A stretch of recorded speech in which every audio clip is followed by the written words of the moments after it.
Todo el mundo habla de Bolivia, de Chile, de Argentina. ¿Y qué pasa en Venezuela? Nicolás Maduro sigue atornillado en el poder. Nosotros, del Salón Latino, estuvimos en Caracas para hablar con Thais Peñalver, periodista venezolana, que nos contó por qué nada ha cambiado y la oposición de Juan Guaidó ha fracasado. Su testimonio en Salón Latino. Una oposición política como tal no existe ya. Yo creo que Nicolás Maduro se encargó de atomizar a la oposición en este momento. La oposición salió a la calle unida y eso fue lo que logró que el mundo volteara a ver hacia Venezuela. Estuvo en las calles más de 100 días. Ahí parecía que la oposición estaba unida y dispuesta a algo.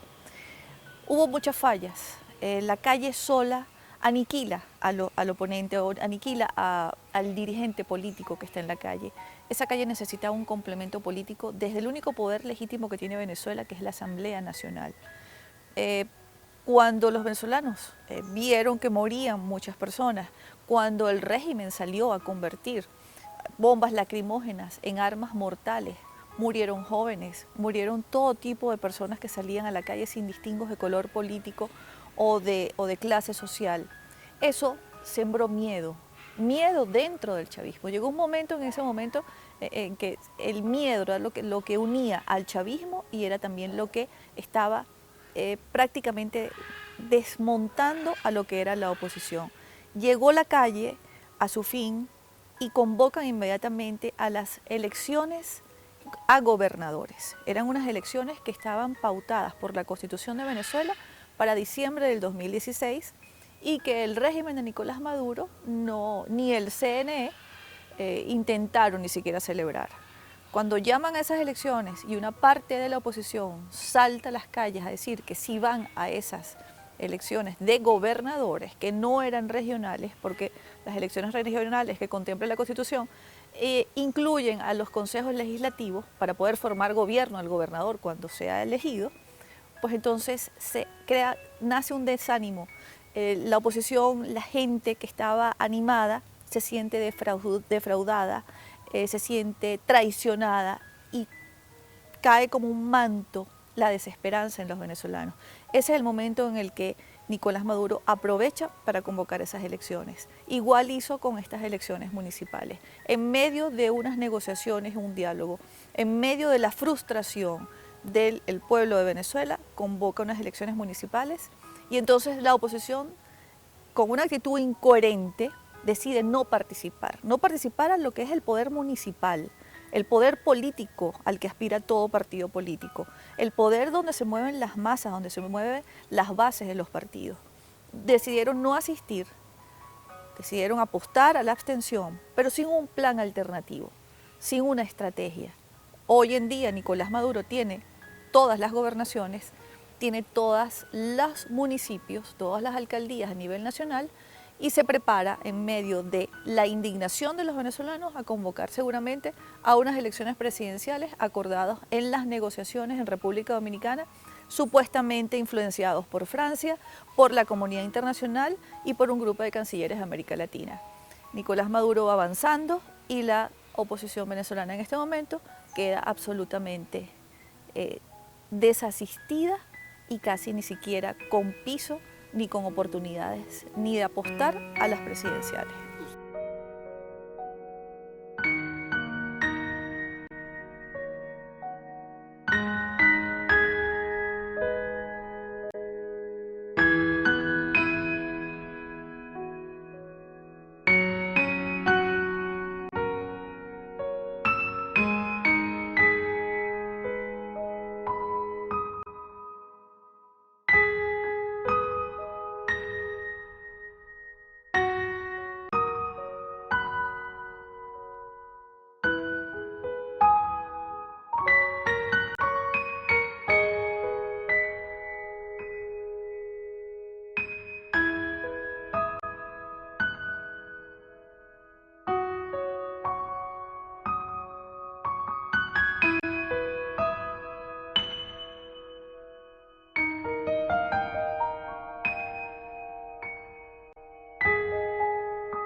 Parece que sí, porque Nicolás Maduro tiene una carta debajo de la manga que es la Asamblea Nacional Constituyente.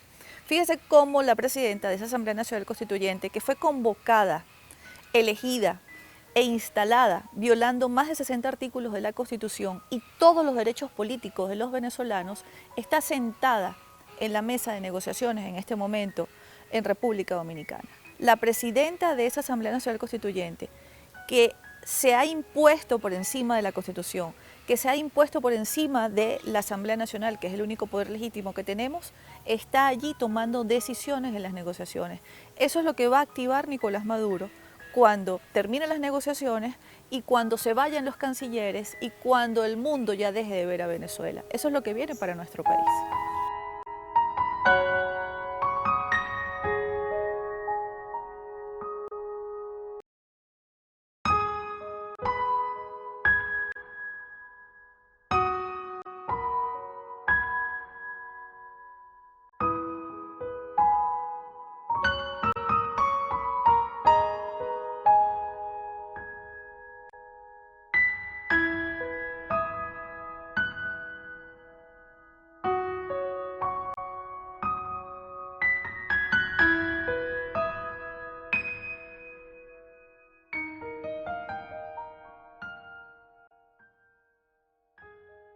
Se percibe y es notorio, porque lo ha dicho el presidente, el embajador de Venezuela, del embajador de Francia acá en Venezuela ha dado declaraciones. Creo que el mundo piensa que el caso de Venezuela acepta paralelismos con otras dictaduras, con otros gobiernos totalitarios y que en Venezuela hay un régimen que podría negociar su salida. Creo que el mundo no ha entendido bien qué está pasando en Venezuela. En Venezuela hay un proyecto político que yo no lo veo de ninguna manera arrinconado, ni debilitado, y mucho menos sin dinero. Yo pienso que creen que a Nicolás Maduro lo afecta la hiperinflación y quienes hemos estudiado los modelos en África, los modelos donde se ha implementado el castrocomunismo, pues la hiperinflación forma parte de ese paso hacia la instauración del comunismo. Creo que no le importa la hiperinflación, no le importa, nos lo dice todos los días, que mueran niños por falta de medicinas, que los venezolanos no tengan alimentos, que los venezolanos hurguen en la basura para buscar comida. Creo que nos está diciendo que no le importa que no existan vacunas para los niños recién nacidos, ni para los niños que van creciendo.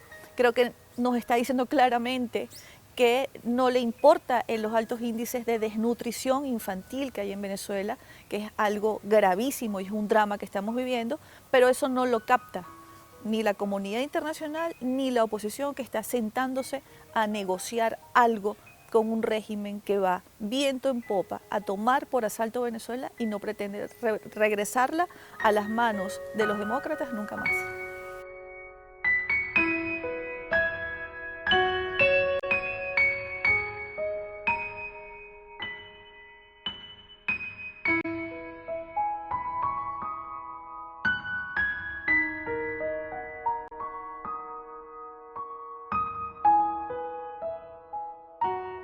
La oposición no debería caer en la trampa de una negociación en este momento.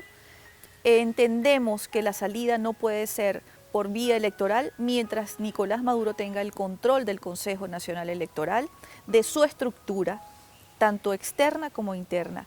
La designación de nuevos rectores no le garantiza a los demócratas venezolanos que podamos ganar unas elecciones presidenciales. Los tiempos para unas elecciones presidenciales en este momento no ayudan a Venezuela. Entonces la salida, si Nicolás Maduro quisiera salir del poder porque estuviese agobiado por las sanciones, acorralado por la comunidad internacional, sería la negociación la salida, pero no esta negociación que se está llevando adelante. Yo le diría a la dirigencia política que pospusieran las reuniones en República Dominicana, les diría responsablemente que sacaran a Francia, por ejemplo, porque además lo he escrito, tomen a Francia como el país sede para las negociaciones y avancen con un proceso serio, porque Nicolás Maduro no acepta el canal humanitario, no porque no quiera reconocer que su régimen ha fracasado. El régimen de Nicolás Maduro no siente que haya fracasado. Mientras nosotros sigamos viendo y analizando el chavismo, el madurismo o esta revolución desde nuestro punto de vista liberal, para nosotros será un fracaso, pero para ellos es un éxito. Aquí fueron arrasadas a lo largo de 18 años todos los medios de producción de Venezuela, empresas e industrias grandes, medianas y pequeñas. Eso fue intencional, no fue un fracaso, no fue una política equivocada. La política real es que Venezuela quede, como está en este momento, en una fase de dependencia y control social, desde el punto de vista de los alimentos, de los medicamentos y del dinero. Eso tiene que entenderlo la comunidad internacional y ojalá lo entienda la clase política, porque para luchar contra estos personajes hay que conocer sus orígenes y, como bien dice Sun Tzu, conoce a tu enemigo. Y el enemigo que tiene la oposición venezolana y el pueblo de Venezuela en este momento va trazando su plan, va avanzando y va ganando. Hasta ahora nosotros no hemos obtenido nada beneficioso a cambio desde que se sentaron a negociar en República Dominicana.